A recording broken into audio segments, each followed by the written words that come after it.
pechábamos, sí, decíamos antes, como se dice por ahí, hacía mucho que no nos pechábamos. Sí, porque la semana pasada fue la celebración de San Miguel Beri Belcán y entonces no pudimos conversar. Pero hoy sí, vamos a hacerlo. Y vamos a hacerlo como siempre. Uno comienza por aquí con este internet, con Facebook, y al principio hasta que esto se caliente, parece que los en vivo estoy apagando aún. No tengamos un poco de paciencia a esto. Digo que este mes se lo vamos a dedicar todos los espacios que vamos a estar transmitiendo durante el mes de octubre, se lo vamos a dedicar a la cultura religiosa taína que heredamos nosotros los dominicanos, que forman nuestra identidad dominicana.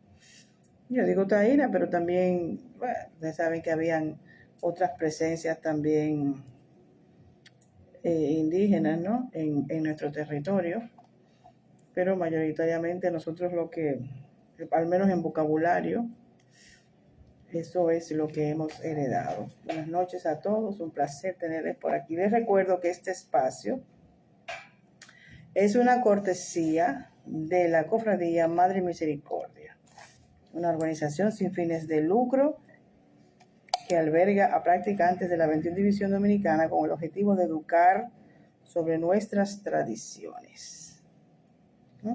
Un placer, de nuevo buenas noches y bienvenido a todos los que van integrándose al en vivo. Bueno, vamos a comenzar ya con materia. Las fuentes de esta exposición, vamos a decir que porque yo estoy sola y no voy a conversar con nadie. De esta exposición que voy a tener esta noche, pues ante todo el libro de mi hermano Rafael García Vidó, un libro del cual nosotros todos hemos participado como grupo de investigación al que pertenezco ya hace más de 25 años.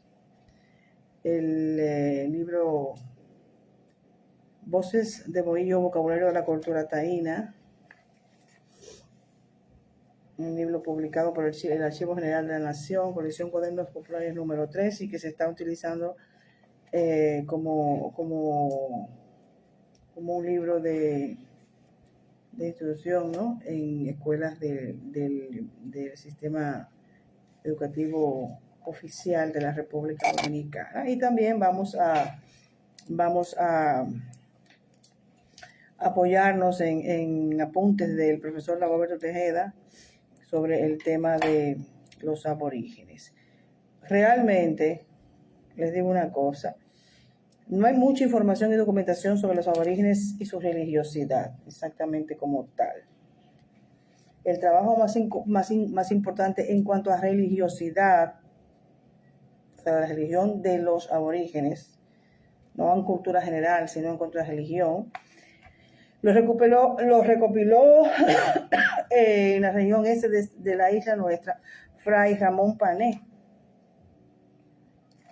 que fue un monje que Cristóbal Colón encomendó para realizar esa tarea después de su segundo viaje al Nuevo Mundo. Pero también aquí, mi hermano García Vidó, nos dice algo. Yo le voy a leer lo que él dice en la introducción, lo que él escribió en la introducción del libro, o sea, de fuentes también, donde se puede encontrar material informativo, educativo, sobre la cultura religiosa taína, especialmente vocabulario. Dice, las fuentes de donde se ha nutrido este vocabulario son diferentes. En primer lugar, los cronistas y todas aquellas personas que por cartas y la mirada de los europeos en aquellos primeros momentos del encuentro de las dos culturas. Me refiero principalmente a Pedro Martí de Anglería y sus décadas del Nuevo Mundo, a Gonzalo Fernández de Oviedo y su historia general y natural de las Indias, a la historia de las Indias y a la apologética historia sumaria de Fray Bartolomé de las Casas. Le decía la historia de las Indias y la apologética historia sumaria de Fray Bartolomé de las Casas, a Hernando Colón y su vida del almirante, la invaluable relación acerca de las antigüedades de los indios de Fray Ramón Pané, y al doctor Diego Álvarez Chanca y su carta al Cabildo de Sevilla.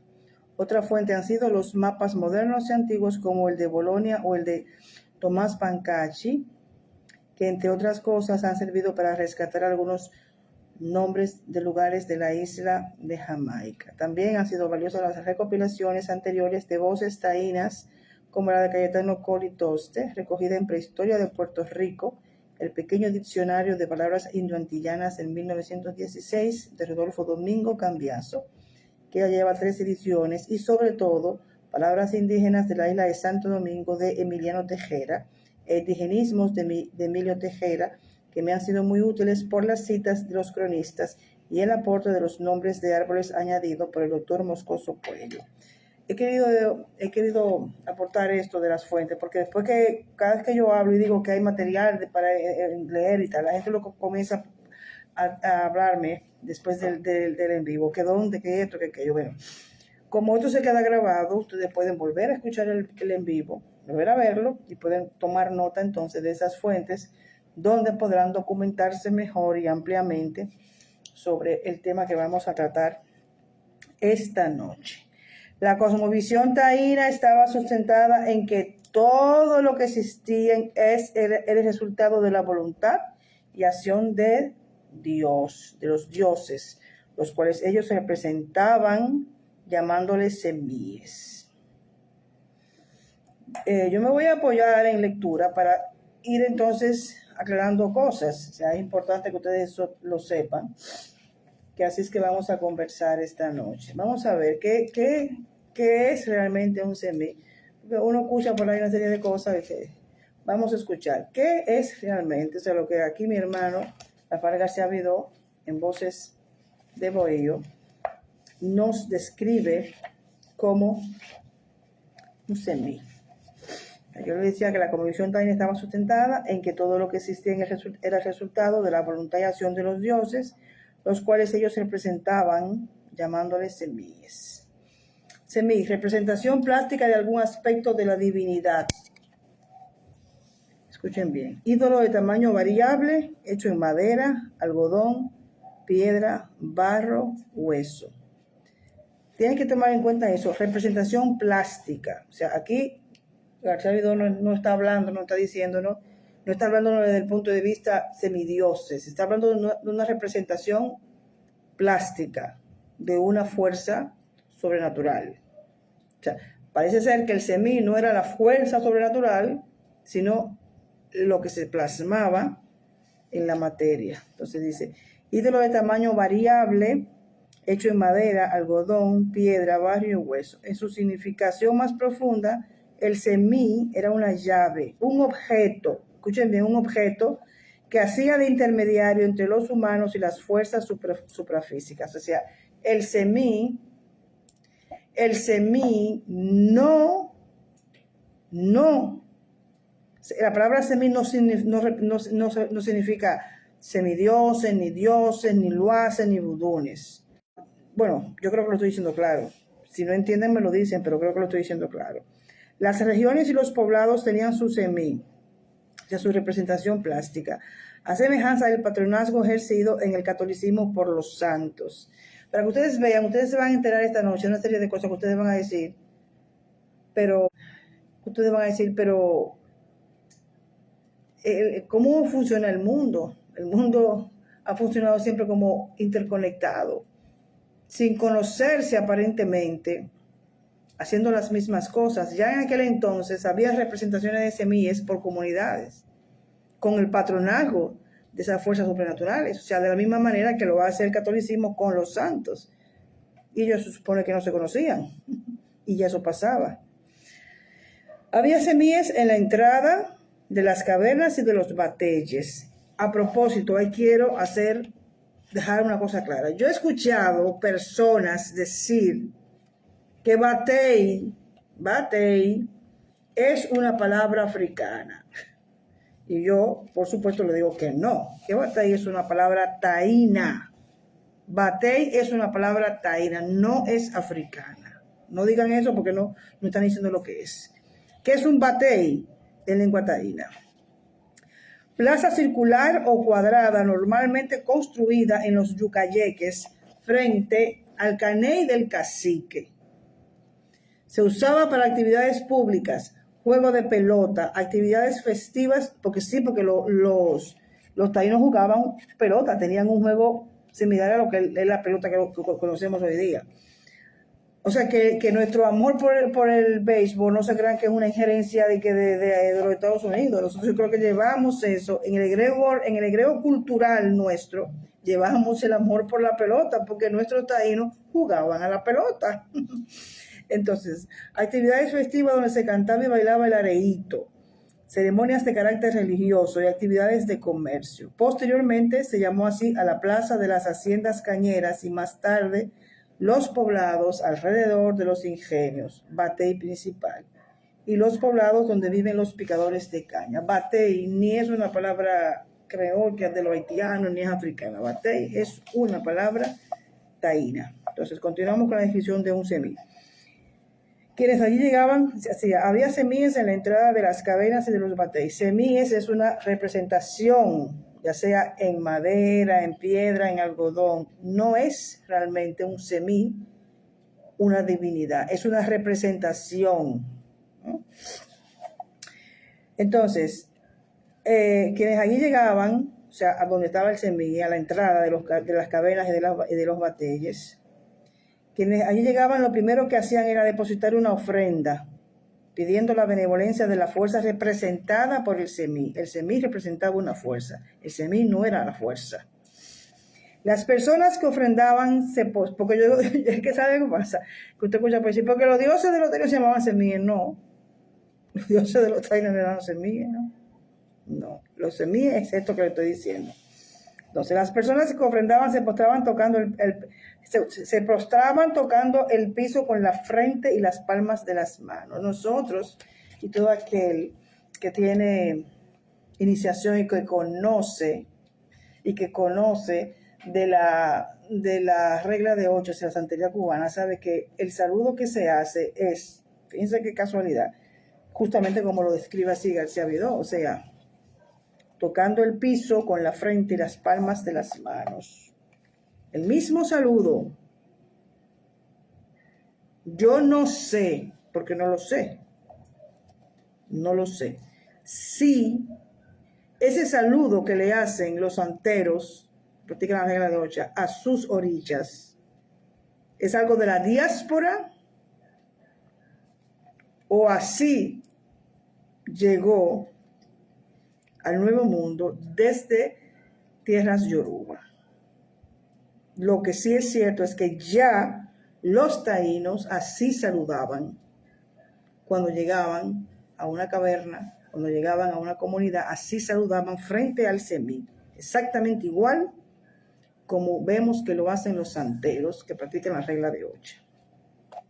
Cuando los taínos vieron que su sociedad era destruida por la presencia de los extranjeros e enterraron muchos semíes para que esos objetos de poder, porque estaban cargados, ¿no?, con la fuerza sobrenatural, para que esos objetos de poder no cayeran en sus manos. Sobre su cabeza, la imagen del semí tenía una especie de plato.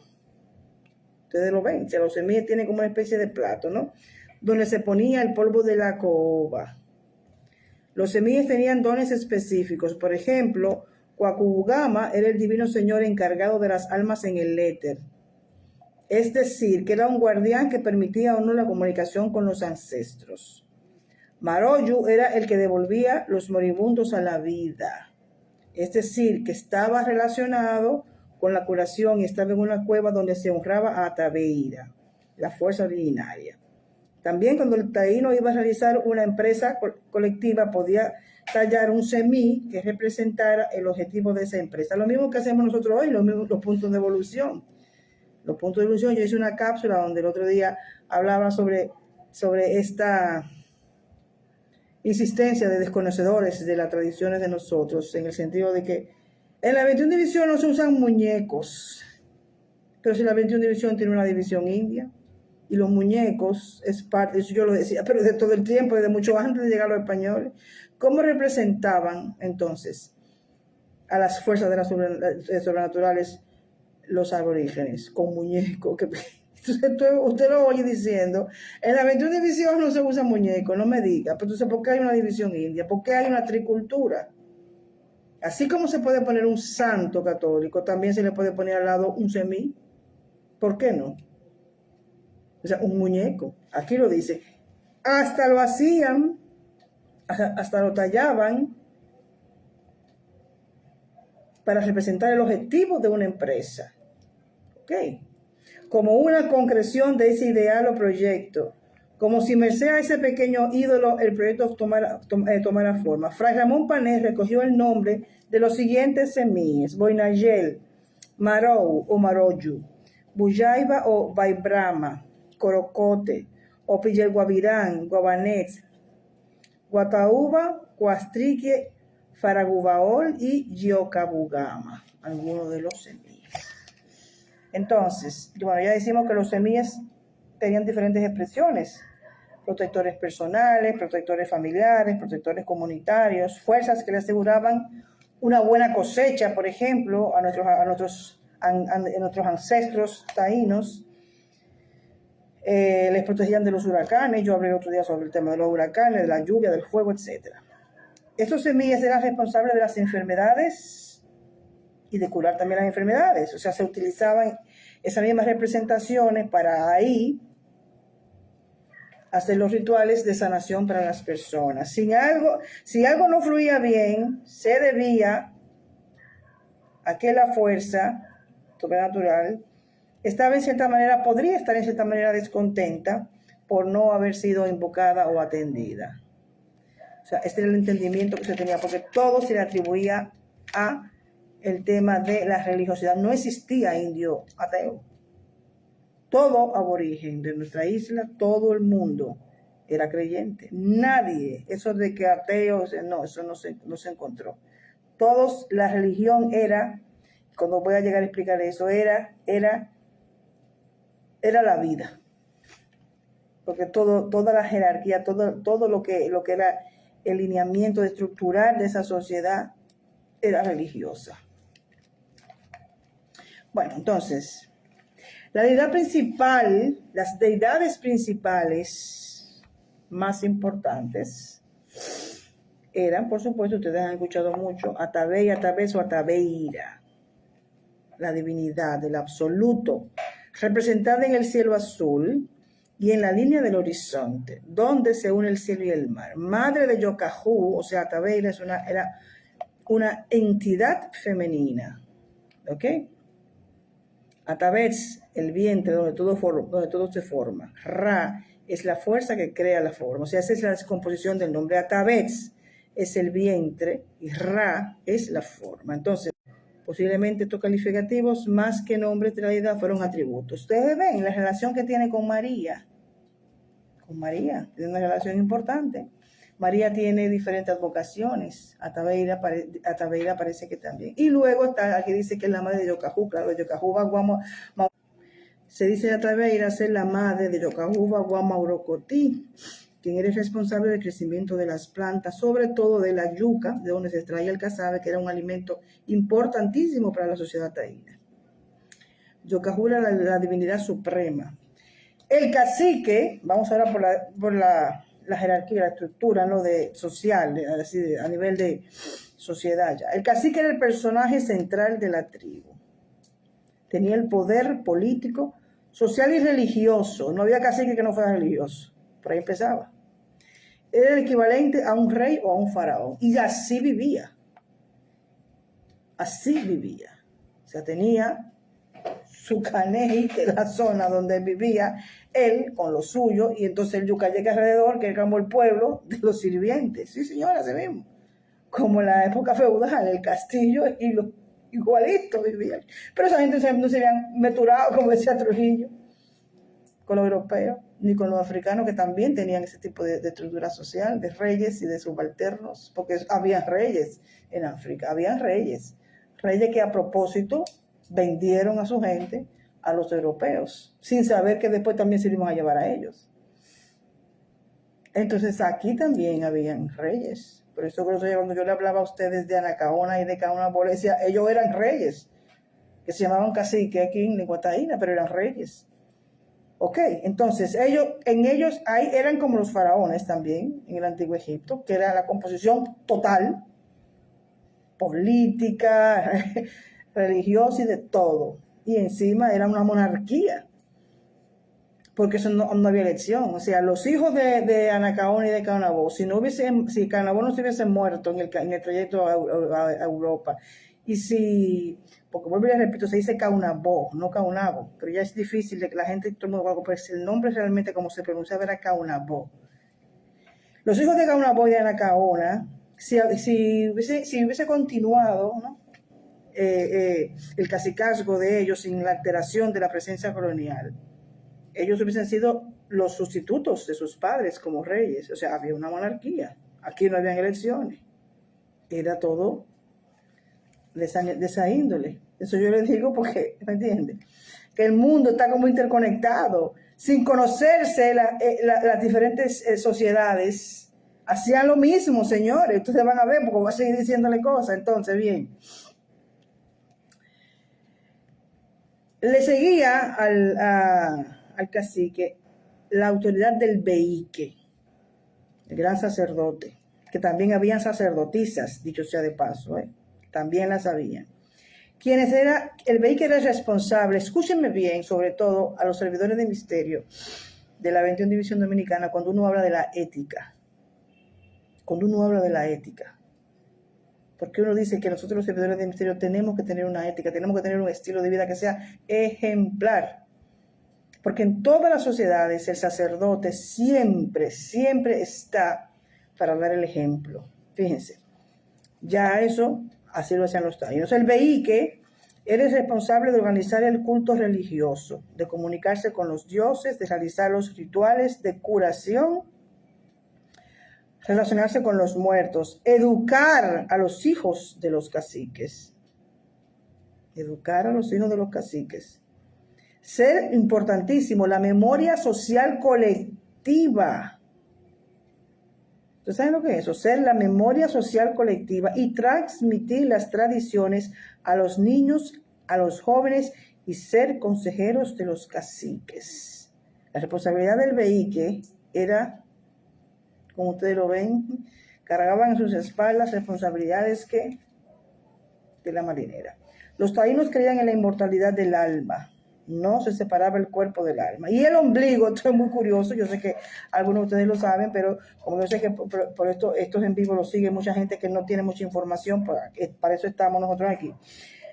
Ellos creían en la mortalidad del alma. El muerto no tiene ombligo y el vivo tiene ombligo. Les voy a contar. Los muertos se integraban a los vivos, por ejemplo, de diferentes maneras. Se integraban y se integran, porque voy a llegar ahí, porque yo estoy dando una introducción para que después entonces, hablemos de cómo estamos viviendo nosotros los 21 divisionistas en el presente el legado aborigen. Y varias de las cosas relacionadas que se relacionan con los indios, todavía nosotros así la entendemos y la hemos vivido, sobre todo en la zona sur del país. Los muertos se integraban a los vivos, sobre todo, por ejemplo, en las fiestas. Esta era una cultura parecida. Esa cultura ahí era parecida. Esa cultura ahí era parecida a la de los guedeses. Muy parecida a lo de los guedeses.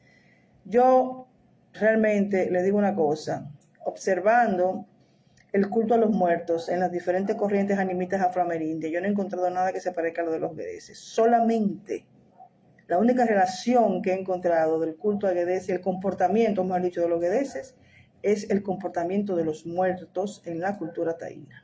Qué casualidad, ¿verdad? ¿Por qué si llegaron de África?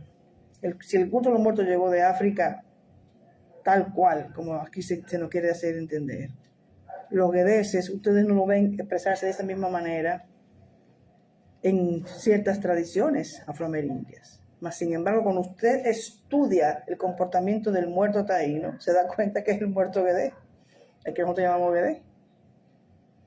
Los muertos taínos vivían esperando las fiestas, como hacen los guedeses, esperando para ellos subir, emborracharse y dejarse ver del vivo. Así lo narran.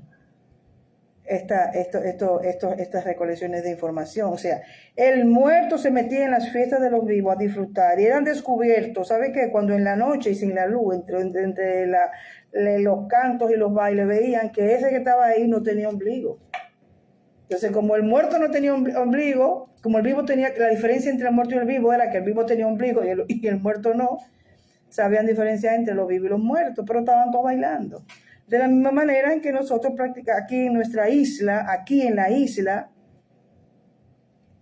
nos relacionamos con los guedeses en baile, en bebida, en can.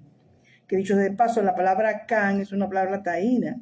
Lo digo porque como hay tanta gente que dice que los taínos se desapareció, se fue, y eso es mentira. Hablando de nosotros, ¿sabes la cantidad de vocabulario que hay en nuestras expresiones dominicanas que son taínas? Costumbres también, lo mismo cuando digo que dicen por ahí, que dicen, porque los atabales son afrodescendientes. No solamente son afrodescendientes, también los atabales también son indígenas. ¿Por qué? Porque en un grupo de palos se tocan 3 tambores que sí, que son africanos, pero se toca la guira, y la guira era un instrumento taíno. Entonces, ¿cómo que todo lo que aquí no hay? Claro que hay mucha remanencia cultural taína, muchísima. Ustedes saben lo importante que es la guira en el merengue y en todo lo que nosotros hacemos. En la guira, en el merengue, en los palos, en el merengue típico, en el merengue clásico, en todo. Igual que los tambores, que son africanos. Entonces, ¿cómo que aquí no hay cultura? Que no quedó. Porque no estamos informados. La palabra can es taína, y se lo voy a explicar, aparece aquí en el vocabulario taíno. La palabra can, que es muy usada, ese can es una palabra muy usada por nosotros los dominicanos, es una expresión taína.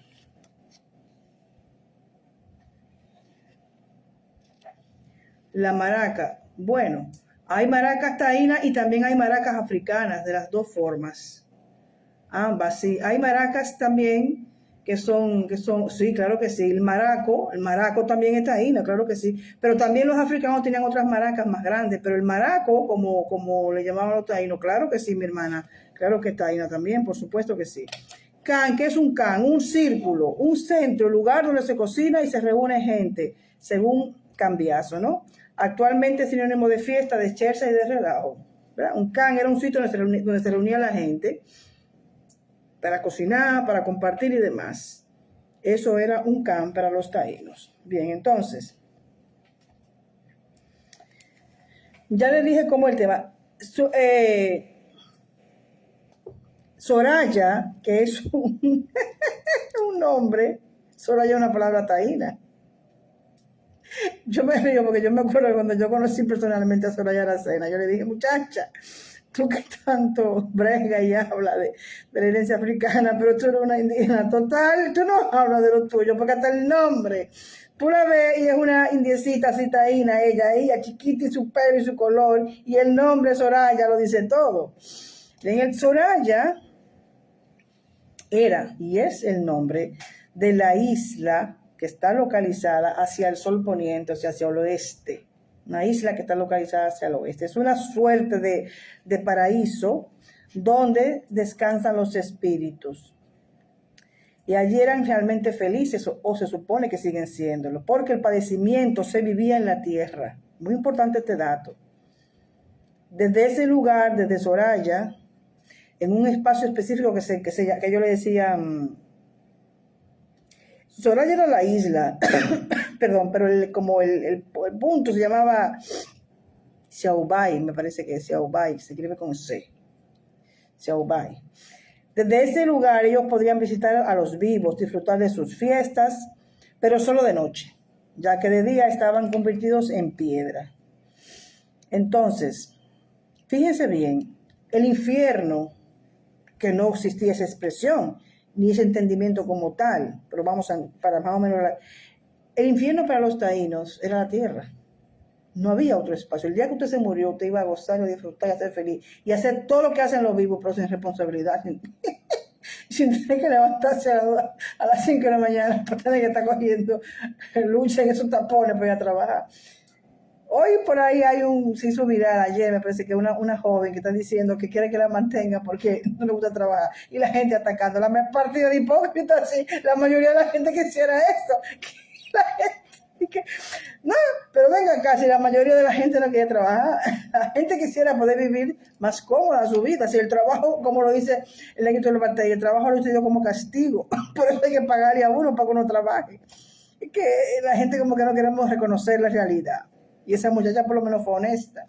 Pues los taínos decían que muertos eran felices, porque hacían todo lo que no hacían los vivos.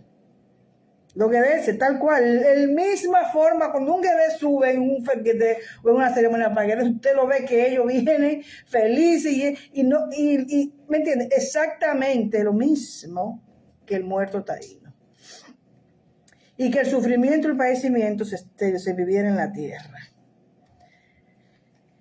Una de las diversiones que tenían y siguen teniendo los muertos aborígenes es salir por los caminos y los conucos a divertirse asustando a los vivos. Eso todavía pasa, sobre todo yo que soy del sur. Las historias, los cuentos que te hacen mi papá de chiquito, que salía y un indio, ¡págame una galleta! En la noche, íbamos en un burro y un indio nos galleteó. ¿Pero cómo? Sí, no salió, no dio una galleta y se mandó corriendo. La cantidad de cosas que ustedes escuchan que pasa en el sur con los indios, que les salen a la gente y se ponen a fuñirlos, a jalarle los moños y a eso, siempre de noche, porque ya les digo, para ellos de día están convertidos en piedras estáticos, no se pueden mover, porque la luz, igual que los guedeses, a los guedeses no les gusta la luz. Se están dando cuenta de la relación que hay entre los guedeses y los muertos taínos. Señores, yo les digo a ustedes una cosa, ese tipo de muertos así, de guedeses, ustedes no van a ver, no se burlen esa gente de las reglas de 8 ni de nada, esto es de nosotros. Es por eso que yo digo, hay que indagar, que yo veo a la gente aquí muy ligeramente, todo es afro, no. Hay que indagar, hay que estudiar, hay que aprender. Hay muchas cosas que son taínas y que se revistieron, porque claro, como llegaron los esclavizados después, ellos tomaron esas costumbres y parecen que son de ellos, pero que son taínas. El guedé, usted no lo encuentra manifestado de esa manera en ningún lugar de Latinoamérica, de la América afroamerindia, solamente en esta isla. Y ese guedé es exactamente igual como el muerto taíno.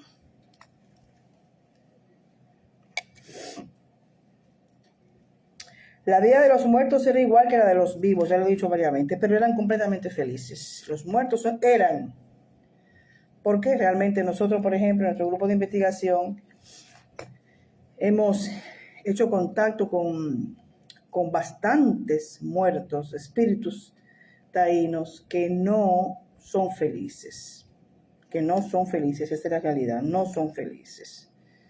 Es tanto así que no han querido volver otra vez a integrarse a la rueda de la vida, porque quedaron muy traumatizados por la forma en la que se descompuso su sociedad. Esa es una realidad. Señores, miren, el cacique Caunabó le escribió a Colón ese paraíso en Soraya, o sea, el paraíso donde ellos iban cuando morían. Se lo describió como si fuese un valle. Dijo que ese era un valle donde cada cacique principal, ¿no? Aquí dice, vamos a leerlo como tal, dice, Caunabó le describió a Colón ese paraíso como un valle donde cada cacique principal cree estar en la tierra, exactamente igual que en la tierra, pero no está en la tierra. Y allí se encontraban con sus padres, con todos sus antecesores. Allí comían sobre todo guayaba, habló de la guayaba, sobre todo guayaba. Tenían mujeres, placeres y alegrías en Soraya, o sea, al fallecer. Las fuerzas sobrenaturales o semíes, vamos ya a pasar a eso, se comunicaban con los vivos a través de los veí que consumían sustancias alucinógenas, al igual que lo hacen los chamanes en Sudamérica y Centroamérica. Y a este consumo le antecedía una preparación muy importante, además de que el veí que no era consumidor de ninguna droga. No vayan ahora, porque por ahí como hay Les decía que no eran consumidor de ninguna sustancia alucinógena, sino solamente durante el ritual de la caoba. Porque la realidad es que en la actualidad, señores, sí hay bastantes servidores de misterios que utilizan alucinógenos. Sí, claro que sí, los hay. Pero no lo utilizan solamente antes del trance, sino que lo hacen en su vida diaria como una cosa de ellos. Y te dicen que lo hacen porque los chamanes y porque los vehículos, porque los chamanes lo hacen y porque los vehículos lo hacían. Pero no, esto de estas sustancias solamente lo utilizaban durante el ritual. Y además, antes de día es una preparación muy importante. Una preparación que consistía en un ayuno y en un vómito ritual. Esto permitía el trance y la comunicación. Esta ceremonia se llamaba Areitowa. Yo le voy a leer aquí lo que mi hermano Rafael García Vido nos cuenta sobre el Areitowa. Para que vean qué interesante. Ok, aquí eso dice el Areitowa, reunión o ceremonia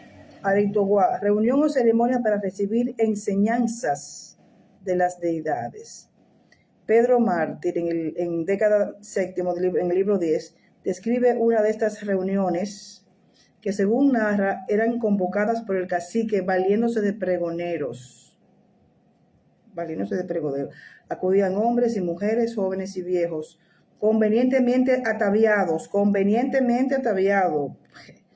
porque decía, bueno, pero que andaban desnudos, que las mujeres andaban, cuando estaban casadas, andaban con las falditas, las enaguas esas que se ponían, no. Pero ellos también tenían ropa ritual, tenían cosas que se ponían para ciertos rituales. Pues precisamente para el Areitowa, ellos iban ataviados de una manera especial. La cabeza adornada con hierbas y flores y amarrados a los brazos y piernas unos aros de conchas que producían un agradable sonido. Pli, pli, pli, pli, como eso que se ponen la gente de la India en los pies, en los tobillos, que va sonando tli, tli, tli, tli, así. Eso se ponían también ellos cuando iban a esa ceremonia. Se provocaban vómitos para producir una limpieza estomacal. Miren lo que dice aquí, exactamente como aparece en el escrito. Dice: íbanse luego al palacio del cacique, se sentaban todos en semicírculo delante del semerregio. El semerregio es el semí, pero aquí él como tal, el semerregio, como lo escuchaba, que sonaba. Como las revueltas de un laberinto y con los pies doblados debajo de sí, o sea, en lo que conocemos también como la posición yógica, no se ponen para meditar, ¿no? Escuchen bien, y no se supone que no se vean conociendo con otro, ¿no? Doblados debajo de sí, a modo de los zapateros, se estaban contemplaban al ídolo cabizbajo, y le pedían, casi temblando de reverencia y temor, que no le fueran desagradables los futuros sacrificios. Enseguida, con sus acostumbrados murmullos, eso es muy importante, los murmullos, que es una de las cosas que siempre le digo a la gente ahora en el Tratado de la División India. A los indios no se les puede hacer escándalo. No se puede llegar a un río, a un lugar, a hacer ese escándalo, porque los ríos, el escándalo les espantaba. Miren cómo aquí narra precisamente, como aquí narra Pedro Mártir, que ellos se expresaban por murmullos. Cuando hablaban parecía que eran murmullos, no levantaban la voz. Ellos no aguantaban el escándalo, no les gustaba el escándalo. Aquí él lo dice: con sus acostumbrados murmullos manifestaban sus deseos al numen, o sea, a la fuerza que estaba ahí. Este se hallaba asistido de los vómitos, sacerdotes y médicos a un tiempo, trajeados de diferente modo. Trajeados porque iban vestidos.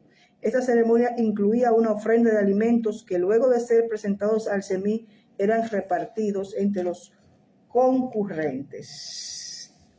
Dato importante que yo digo, usted ve, eso siempre lo enseño en mi casa espiritual: no le ponga nada a los loaces y luego lo bote o déjelo dañar. Lo que usted lo pone, después que usted se lo presenta, cómaselo, compártelo. Porque sí he visto, como tradición africana, sobre todo en la regla de Ocha, ponerle obras y ponerle cosas a los orichas y nunca consumirla el vivo. nuestros ancestros taínos sí se la comían, las ofrendas que le ponían, sí. Se la presentaban al semí en el Aritoguá, cantaban los areitos, que más adelante voy a explicar lo que son los areitos, y luego consumían entonces ellos las ofrendas. Para los taínos, toda la naturaleza, todo, árboles, animales, ríos, montañas, etc., eran elementos sagrados, con espíritu vital, donde la religión era la comprensión para poder vivir. Sin religión no existía nada. ¿Entienden? La religión era tan importante que era lo que les ayudaba a comprender la existencia, a entender y a organizar a su sociedad.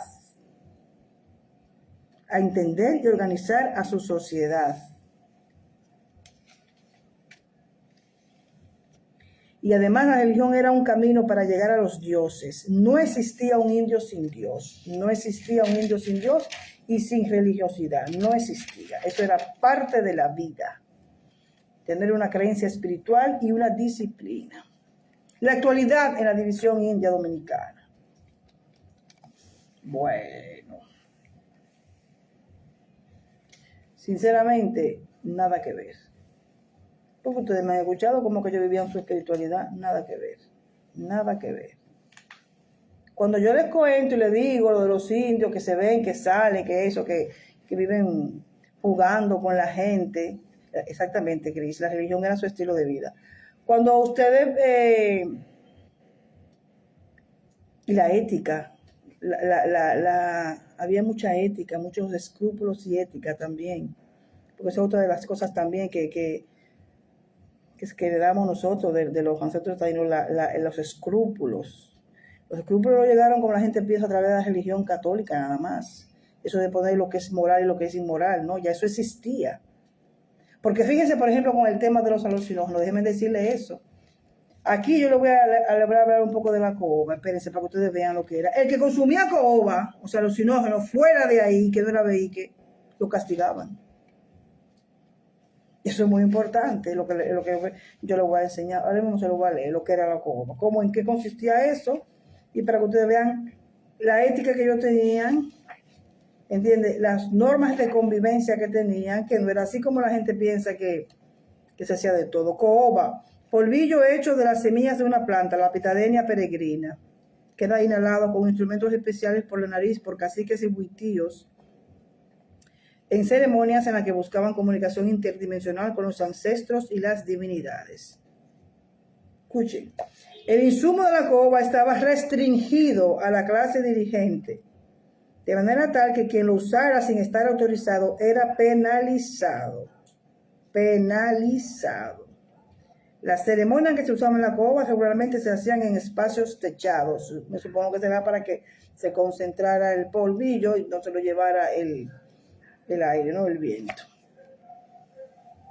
Imagino que habrán más, pero habrán otras casas espirituales que están practicando la tradición de la división india lo más cercano posible a como ellos lo hacían. Aquí lo único que no se hace es pues si le decía que nosotros estamos practicando el culto a los indios, la tradición india, lo más cercana posible. Nosotros no usamos la caoba, aquí no se usa ninguna clase de alucinógeno para provocar el trance y la comunicación con las fuerzas sobrenaturales, no se usa. Pero después nosotros, incluso yo he aprendido a hablar en lengua taína para yo comunicarme con los indios. Solamente yo, sino cuando vienen aquí ustedes van a ver la gente que viene, en qué lengua yo le canto y le hablo en taíno. Yo le digo dentro de la 21 edición dominicana, porque ya en la República Dominicana no se puede decir que no se, si usted quiere, usted aprende a hacerlo así. Porque es que, miren, y les voy a contar, para que ustedes vean, en otras religiones afroamerindias, las diferentes divisiones se practican completamente separadas. Ustedes, por ejemplo, ven en Cuba, que la regla de 8 es una cosa, el palomonte es otra cosa, y tienen diferentes tradiciones que la practican incluso la misma gente, pero que son distintas, que tienen sus diferencias y se practican con lo más íntegro posible, según la esencia. Entonces nosotros podemos perfectamente, si queremos aprender, a rescatar la tradición de los aborígenes de la isla. Claro que sí que podemos. ¿Por qué? Fíjense, aquí hay gente como por ejemplo Ariel Mota, Boinayel. Boinayel no practica la 21 como tal, aunque él la respeta y la entiende y sabe y también tiene sus cosas. Pero Boinayel, que espero que sea uno de los que vienen este mes a hablar con nosotros también, vamos a ver si va a poder venir, ya hablamos. La semana que viene Irka Mateo.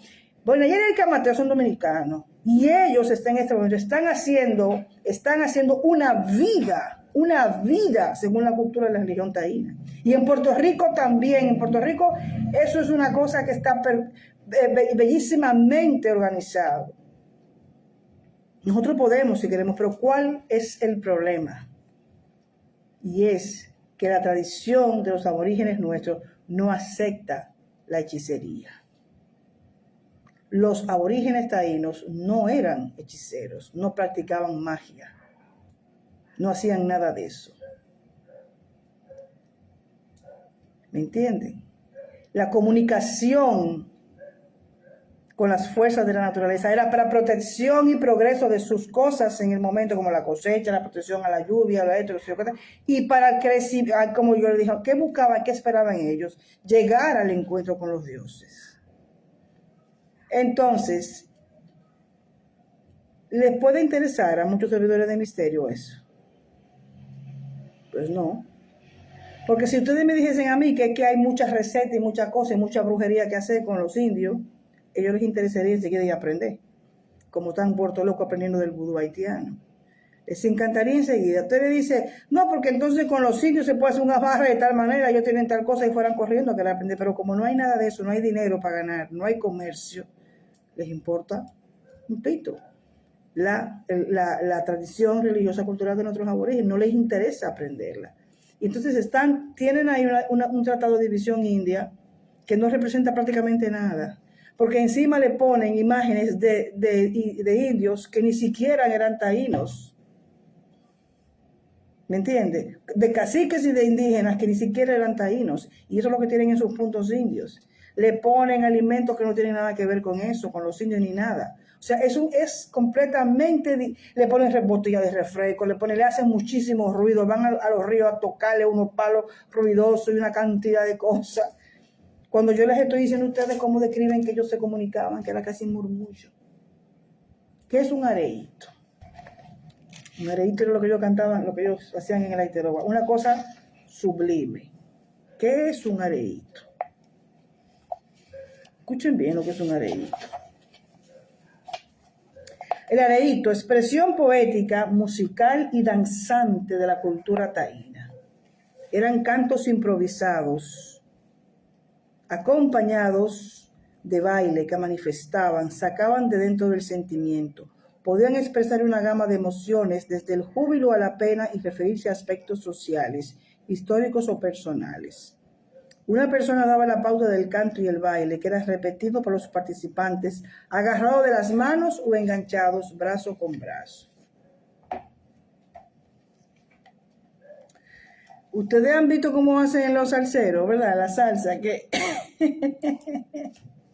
improvisan. También dicen que eso es africano, dicen ellos, ¿no? Pues sí, pues es africano, pero también lo hacían los taínos, qué curioso.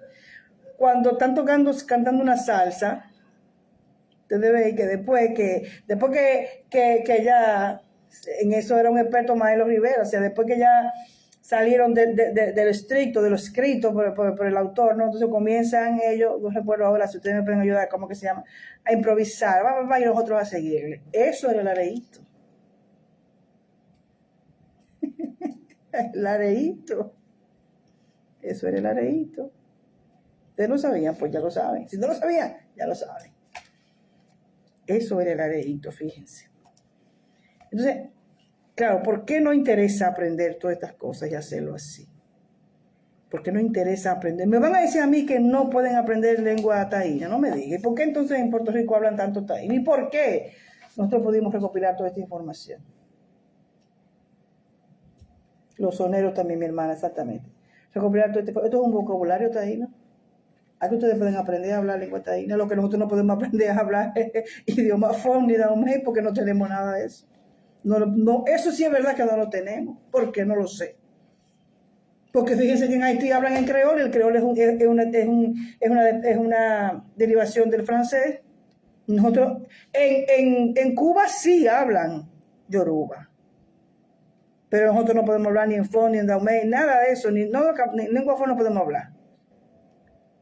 Pero sí podemos hablar en taíno, porque taíno sí quedó, y si me dicen a mí que no, si entre nuestro propio vocabulario, hablando como dominicano, la palabra can, yo de vez en cuando escribo palabras taínas que nosotros utilizamos comúnmente en la actualidad. Y esta recuperación, adquiéranla, este libro, y aprendan taíno, y aprendan a hablar en taíno a los aborígenes que tienen ahí, los espíritus. Porque entonces, por ejemplo, ahora nosotros en la 21 división, la gente que le tiene los puntos a los indios, le tiene puntos también a caciques y a indios, por ejemplo, generalizados, como el indio guerrero, indio del agua, que sé yo cuánto, a Caunaboa, a Enriquillo, a Mayovanesa, a Naocauna y demás. O sea, es un culto completamente espiritista. No se cultivan las fuerzas de la naturaleza, no se representan las fuerzas de la naturaleza en semillas, no se utiliza nada de eso. Eso sí lo usamos nosotros, por ejemplo, como herencia africana, eso sí. O sea, los loaces, la representación de los loaces, que mucha gente no quiere que se haga, mucha gente quiere que nada más sean los cuadros de los santos y se ponen guapos y dicen, no, porque las muñecas no son de la 21 división. Pues usted sabía que usted practica la 21 división dominicana y que una de las divisiones, que es la India, sus deidades eran representadas en muñecos, usted lo sabía, y entonces, ¿se usan muñecos o no se usan en la 21 división dominicana desde ese punto de vista? ¿Me entienden lo que le quiero decir? Entonces, volviendo al tema que nos está recordando José Manuel, Irka es una excelente investigadora y practicante y descendiente de taínos. Y está haciendo una labor extraordinaria. Y Bonayel Mota dice, quítate, porque Bonayel está dentro del país. ¿Quieren aprender? ¿Quieren rescatar? Arrímense a esa gente. Y van a ver entonces, pero lo que le estoy diciendo, ¿cuál es el trabajo que se hace con eso? ¿Qué cuarto es que eso deja? Se hacen amarre con eso, se hacen revocaciones, se puede hacer un trabajo con un indio para que una gente viaje. Pues los indios no practicaban nada de eso, ahí no hay nada de eso. Lo que yo veo haciendo eso, digo, bueno, pues es un cruce del DH, porque eso no lo hacían los indios, no lo hacían. Soraya sigue existiendo, porque como le estoy diciendo, sigue existiendo en el astral de nuestras islas. Y también existen los espíritus indios, y a mí me consta eso. En su mayoría, como ya le dije anteriormente, no han vuelto a encarnar por temor a padecer doblemente en el infierno de la vida. A padecer doblemente, porque ya de por sí, como yo le dije anteriormente, la vida, la tierra era un infierno. Y cuando llegaron entonces los colonizadores, para ellos el infierno se volvió doble. Entonces ellos creen que si vuelven otra vez, se integran a la rueda de la vida, van a tener que pasar por ese padecimiento doble, triple, cuádruple, lo que sean, y por eso se han quedado estancados ahí y no han querido, y ahí tienen sus vidas. Yo puedo decirles que sí hemos tenido comunicación y contacto con esos, y les voy a mencionar a varios de los espíritus que han tenido y que nos han ayudado a encontrar cantidad de información, porque te dicen, esto pasó en tal sitio, vayan a verlo, y ahí no lo encuentran. Entonces, como le decía, hay una cosa que sí está clara, y es que la división india es antihechicera por completo, no acepta la magia como tal, eso no lo acepta, no acepta la magia. No trabaja en la magia y su virtud es la sanación. Su virtud es la sanación, pero no como un proceso mágico, sino como médicos, especialistas en medicina. Tomil y Valerio, si usted comienza a escucharlo, no sé cómo usted llegó, usted va a ver por qué yo le estoy diciendo eso. Tiene que, si llegó ahora, no puedo comenzar a explicarle. No, la tierra era un infierno desde siempre. Tiene que empezar para que lo escuche el en vivo más adelante, porque no puedo repetir lo que ya yo dije. Me refiero porque si me está haciendo esa pregunta, supongo que será porque no está escuchando el en vivo desde el principio. Entonces ya yo se lo expliqué. Entonces, dice, en la sensibilidad espiritual, o sea, de nada, Tomiris. La sensibilidad espiritual, por ejemplo, son antihechiceros, no trabajan en la magia. Su virtud es la sanación y la sensibilidad espiritual para amar e integrarse a la naturaleza. ¿Me comprende? No existe comunicación con semillas. En este momento, en la 21 división dominicana, no existe comunicación con semillas, o sea, con fuerzas de la naturaleza no existen. todas son con espíritus, porque yo no estoy hablando dentro de la 21 División Dominicana, porque si cambian el tratado y comienzan a hacerlo como les estoy diciendo, como ya lo he hecho, y les he puesto el ejemplo de dos investigadores y practicantes que nos van a colaborar este mes, que es Bonayel Mota y Airka Mateo, van a ver que ellos están haciendo eso hace ya muchos años. Entonces, la comunicación que se puede tener es a nivel de muertos en la 21 División. Ellos ya pueden contactar con fuerzas de la naturaleza porque hacen las cosas más de acuerdo a eso. Hay una cosa muy importante también, antes de pasar a hablarle de dos espíritus que colaboraron con nosotros en todo esto, toda esta investigación, y es la importancia del ayuno para los taínos. Ellos le llamaban coima le llamaban al ayuno. Eso era importantísimo. Ayunar era muy importante. Algo que también tienen como parte de su disciplina, también lo tienen los católicos. Tanto los sacerdotes como los mismos practicantes católicos ayunan en Semana Santa y demás, y los curas ayunan con muchísima frecuencia. Ahora se está utilizando lo del ayuno intermitente, pero por razones para adelgazar y por salud y para demás. Ya eso lo hacían nuestros ancestros taínos y también lo hacen los musulmanes durante el mes del Ramadán. Bueno, pues el ayuno era importantísimo en la disciplina también de nuestros antepasados taínos. La coima,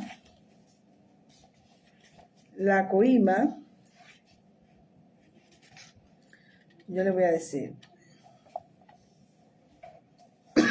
perdón, que el aire acondicionado me está dando de frente y eso me está haciendo como que se me seque la garganta y me traje un poquito de agua. A ver, quiero leerles lo que aquí se pone que es la coima. Coima, según Cole Toster, el ayuno que hacían los buitíos. Así se llamaba coima. Les quiero hablar de Coati. Coati, durante nuestro grupo de investigación, durante varios años, estuvo pasándonos información a través de salidas que se hacían a diferentes lugares de la isla. Contactamos con esa entidad que encarnaba, o sea, se materializaba, o sea, a través del trance, y nos educó de forma impresionante. Gran parte de este trabajo, de ahí que sale, y de otros trabajos también que se han publicado como parte de lo que nosotros hacemos en nuestro grupo de investigación. Y Coati fue el espíritu que nos enseñó todo eso. Aquí mi hermano Rafael García Vidó habla sobre ella, explica sobre Coati, explica un poco sobre la historia de Coati. Coati, joven mujer que, procedente de Yaquimo, estuvo presente en Charagua la tarde roja. Huyó hacia Marién en compañía de un grupo de niños, mujeres y ancianos, en una travesía que les llevó semanas, pues solo caminaban en la noche.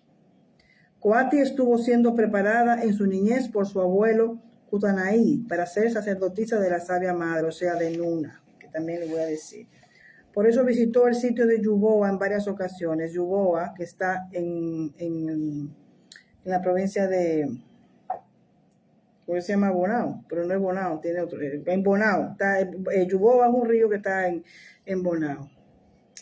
Sin embargo, Coati se enamoró, se casó y tuvo un hijo, por lo que quedó inhabilitada para ejercer de sacerdotisa. O sea, porque una de las cosas que pasaban era que las mujeres que iban a ser veique, o veica, no sé cómo se decía, no podían tener familia, igual que los sacerdotes católicos. Los veiques no tenían familia. Eso, escúchenlo bien, no tenían familia, no se podían casar, no tenían hijos. Ellos tenían que estar dedicados, así como los curas católicos, completamente al servicio público. Pero ¿cómo si nunca se habían cruzado? Había tanta semejanza en las cosas. Es como que hay una relación por debajo de la tierra, ¿verdad que sí? Eso es lo que parece. Entonces Coati al enamorarse, casarse y tener un hijo, pues no pudo, quedó inhabilitada para ser sacerdotisa. Entonces, por tener que cuidar su criatura, permaneció en un bohío y no asistió al lugar de las celebraciones que costaron la vida a tantos indígenas, entre ellos la reina Anacleona. En este momento tenía unos 16 años cuando la matanza. Es decir, que ella nació en el 1487. Su rostro está representado en una de las piedras de Yugoa. Nosotros tuvimos contacto con ese ser, con ese espíritu de Coati durante varios años.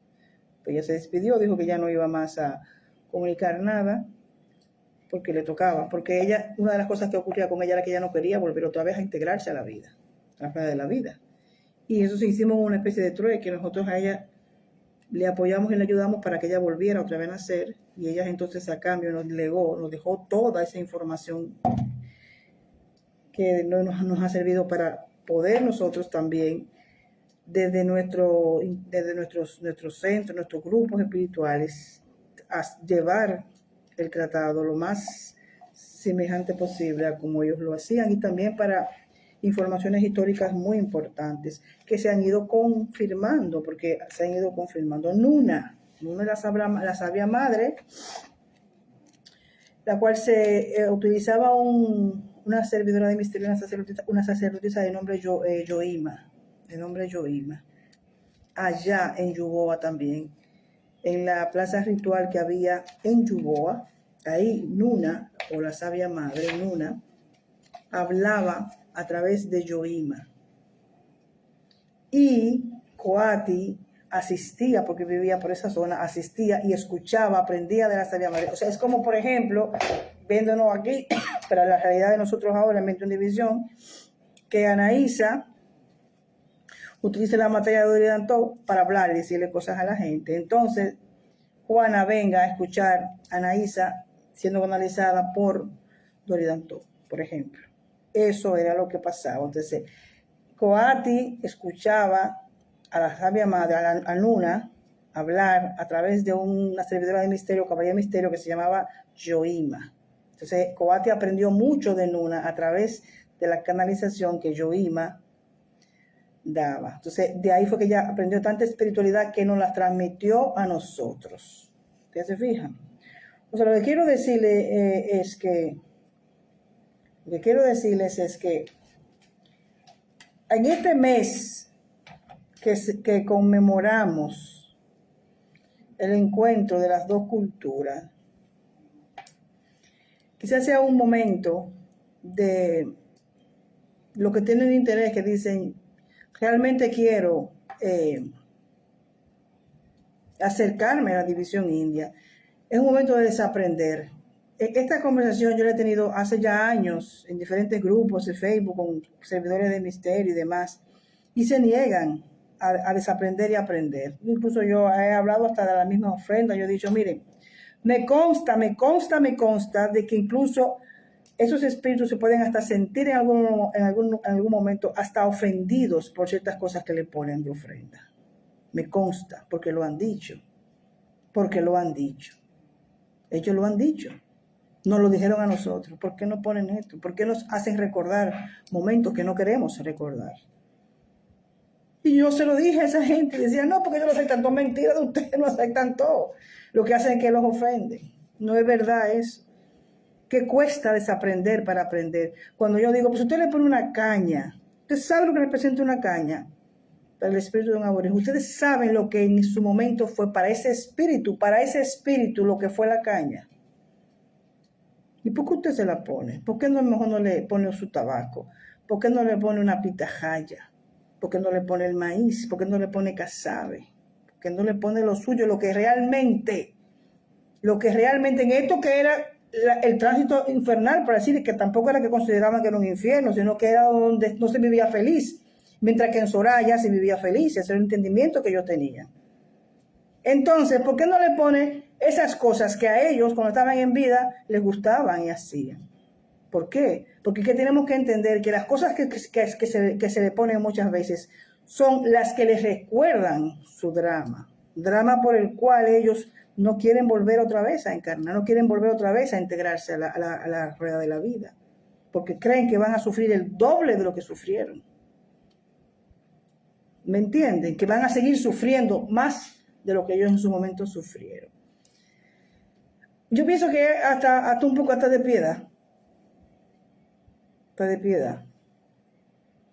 Hasta de piedad. Es como cuando, por ejemplo, yo me pongo a imaginar, como ahora hay mucho movimiento pro... mucho pro cosa, mucho pro...